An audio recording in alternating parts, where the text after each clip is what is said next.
Saudação de paz, gente! Eu sou Flávio Teixeira, é muito bom ter essa oportunidade de estar aí do outro lado da telinha para a gente bater um papo. Principalmente a essa oportunidade maravilhosa que é poder voltar a conversar aí com os jovens do Café com Bíblia. É a segunda vez que Deus me dá essa maravilhosa oportunidade. O líder dos jovens enviou aí várias perguntas e ele mesmo selecionou algumas dessas várias perguntas que os jovens fizeram para que eu pudesse, através da palavra do Senhor, orientado pelo Espírito Santo, para nos responder. E a primeira pergunta é: como faço para vencer as tentações?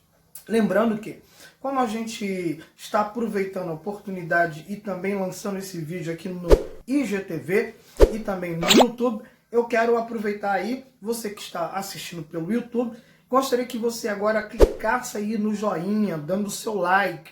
E você que está pelo IGTV, gostaria que você agora desse 2 cliquezinhos na tela. Isso. Porque quando você der 2 cliquezinhos, vai aparecer um coraçãozinho lindo, maravilhoso, que você vai estar deixando para mim.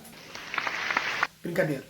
Mas não se esqueça, aqui embaixo, tanto no YouTube como no IGTV, é o lugar da gente comentar. Então comenta aí, segundo a revelação que o Espírito do Senhor deu para você. Como vencer a tentação? Claro, não só tem essa pergunta. Então você vai enumerando aí a primeira pergunta e a resposta, segunda pergunta e a segunda resposta, tá? Faça a pergunta e você deixa o Espírito te guiar na palavra do Senhor, para que também eu possa estar lendo aí o que Deus colocou no seu coração. Bom, primeira pergunta: como faço para vencer as tentações? A gente precisa ter noção de que a tentação não vem de Deus. Tiago, capítulo 1, versículo de número 13, o meio-irmão de Jesus, ele diz: ninguém sendo tentado diga, sou tentado por Deus, porque Deus não pode ser tentado pelo mal. E ele a ninguém tenta, ou seja, nenhuma tentação é vinda de Deus para as nossas vidas. Mas a primeira carta de João, no capítulo 3, se não for a memória, versículo 4, João vai nos informar que o diabo é aquele que peca desde o princípio e ele faz com que as pessoas, então, sejam levadas para esse campo de batalha. Lembra de Mateus, capítulo de número 4, quando Satanás encontra Jesus em sua fraqueza e ele vai tentar a Jesus por 3 vezes? Então, porém, Tiago, no capítulo 1, versículo 14, ele continua explicando sobre essa questão de tentação. E aí ele vai mostrar para nós quando é que ocorre a tentação da nossa vida. Logo, sabendo disso, a gente consegue descobrir como vencer também as tentações. E Tiago diz: cada um, porém, é tentado quando atraído e engodado pela sua própria concupiscência, que aqui também pode significar desejo. Então, a concupiscência, havendo concebido, dá luz o pecado, e o pecado, sendo consumado, gera morte.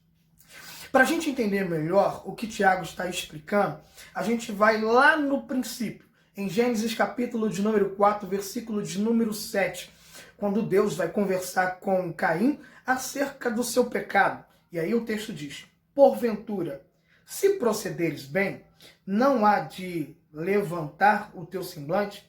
E se não procederes bem, o pecado jaz à porta, e sobre ti será o seu desejo, mas sobre ele tu deves dominar.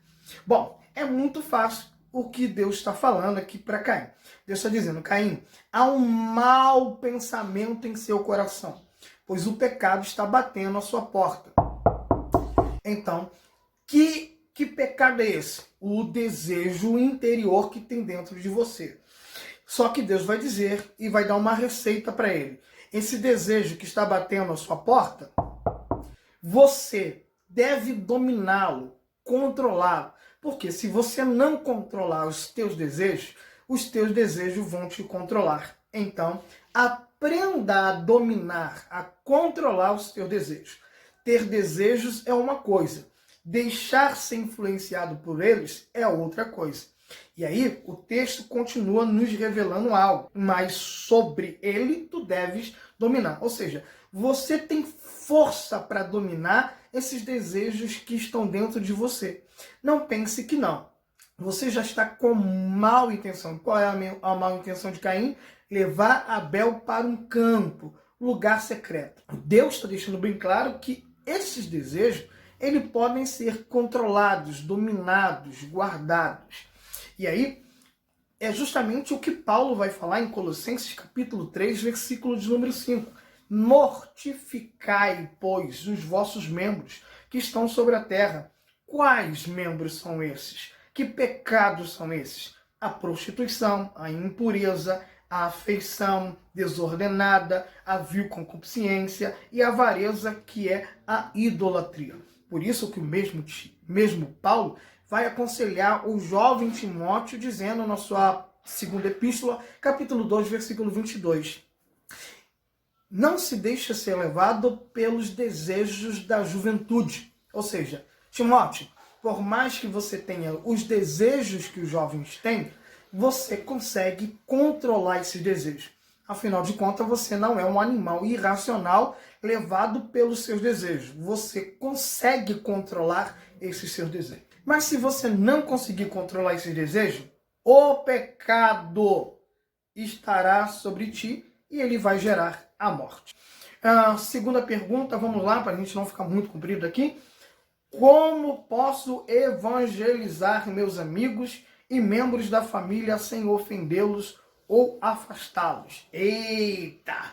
Comenta aí, que eu quero ver aí qual é a sua resposta bíblica para esta pergunta.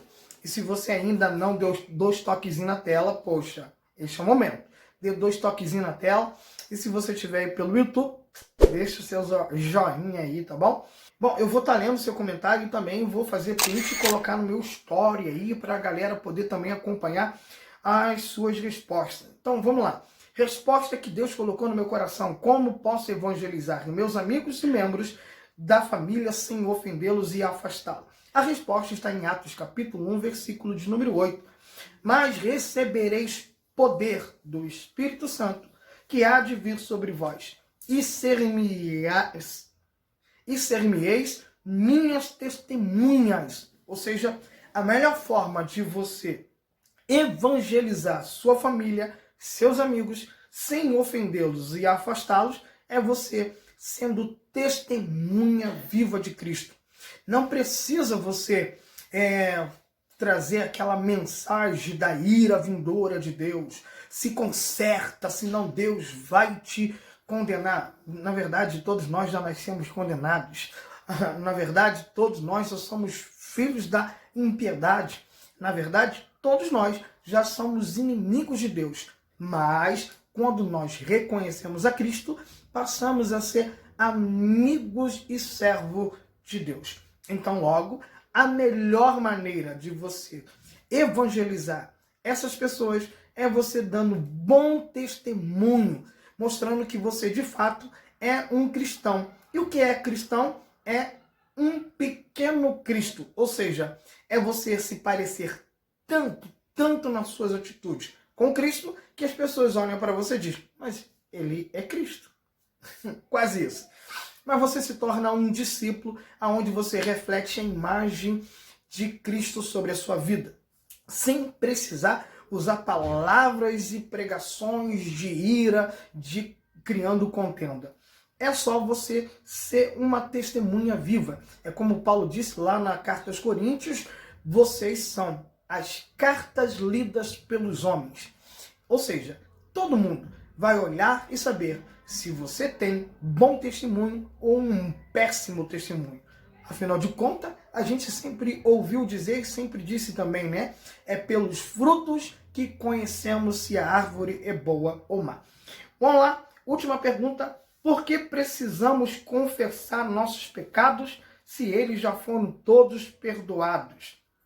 E a gente precisa ter consciência de que o pecado que nós tínhamos antes de Cristo, na verdade, era um pecado herdado de Adão.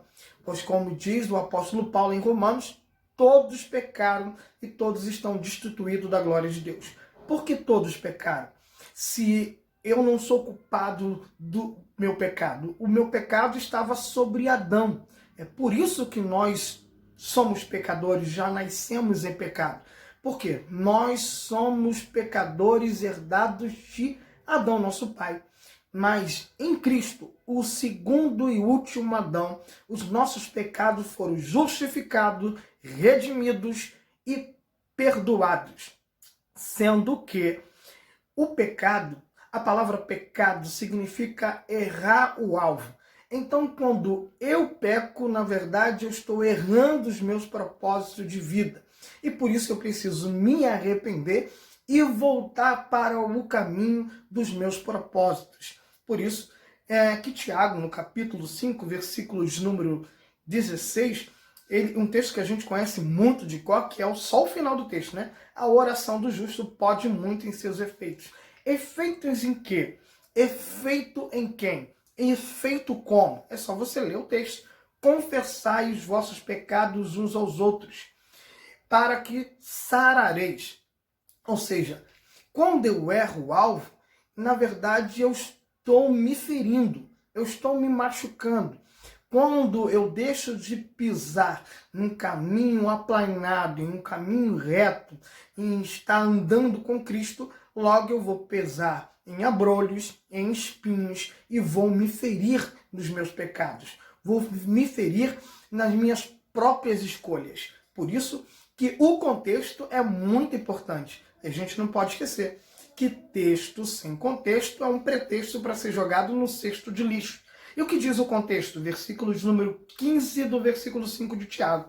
E a oração da fé salvará o doente, e o Senhor o levantará.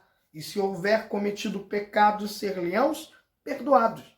Ou seja, eu preciso muito ter um amigo de confiança, um mentor de confiança, um pastor de confiança, para que eu possa expor os meus erros, expor as minhas falhas e, através desse mentor, desse pastor, desse discipulador, ele então irá me abraçar, me dar força. Por quê? Quando eu oro, o pecado se torna uma doença em minha vida.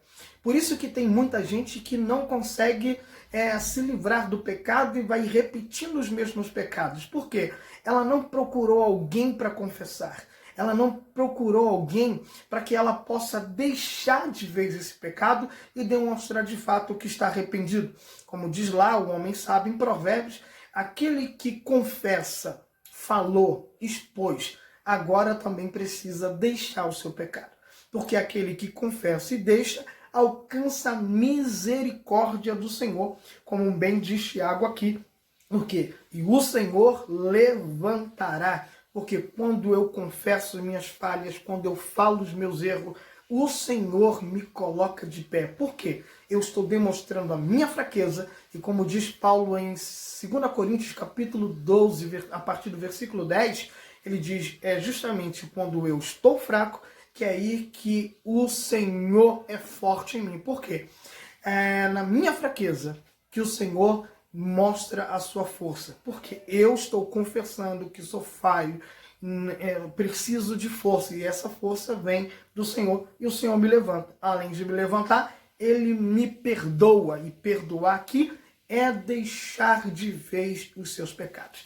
Bom, pessoal, a gente vai parando por aqui. Eu espero que venha muitas outras perguntas para a gente colocar aqui no IGTV e também no YouTube. É muito bom. Assim eu tenho conteúdo para colocar aqui nas plataformas.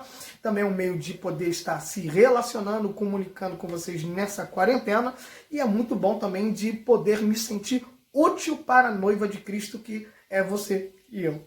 Então, pessoal, muito obrigado. Não esqueça, aqui do ladinho aqui, tem um aviãozinho, né?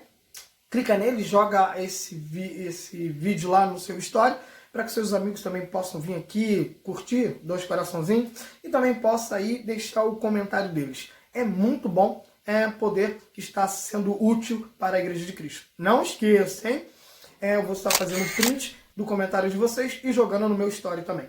Saudação de paz.